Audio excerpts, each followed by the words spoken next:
Assalamu alaikum warahmatullah. So today I'm going to do the some more examples of Jumla Ismiya. There's some base sentences, and we're just going to revise the components as well. So Jumla Ismiya, basically it has three components. The first is the Mubtada.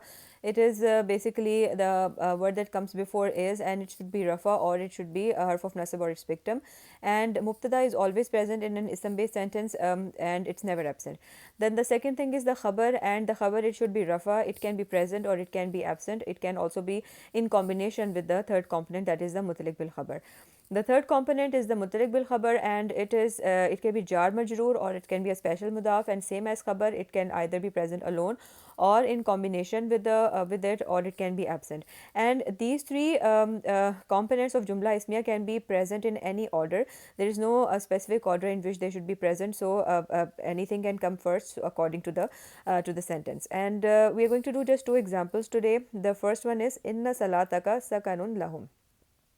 So first we see this inna salataka. So this is basically a combine. This is like in one section. This the word is joined together. So inna, basically it's a harf of nasab. Inna anna ka anna bi anna laita lakinna la Allah. So inna, basically it's a harf of nasab, and it will make the next word nasab. So inna salata.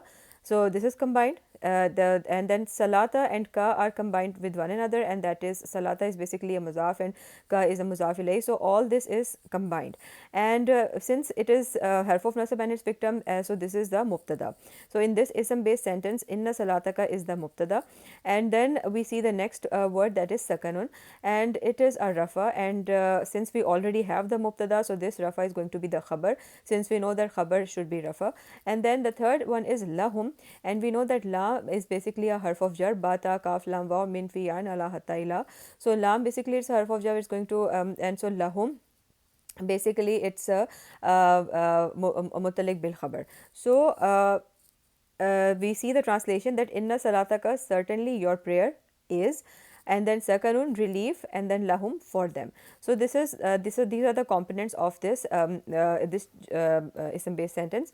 And then we are going to do just one more example today, and that is Inna abana lafi zalalim mubin. So this is, I think it's from Surat Yusuf, in which they said that our father is in clear error.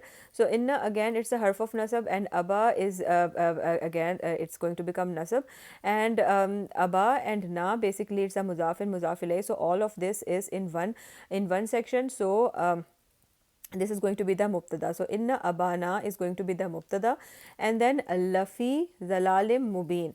So fi is basically the harf of jar, and zalalim and mubin, zalalin became the jar because of that. So lafi zalalin, and then zalalin and mubin, basically they have the all the four properties are the same, so they are basically the mawsuf and sifa.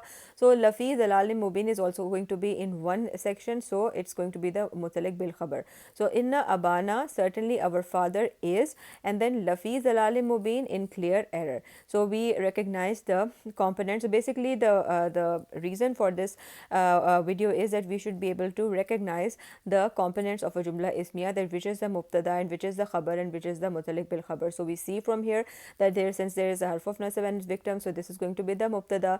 And then we see that this is not a rafa, it's basically a fi, lam is just added, fi basically it's a harf of jar, and so it's this is when the harf of jar and jar majroor, basically that is the mutalik bil khabar. So this is going to be the mutalik bil khabar.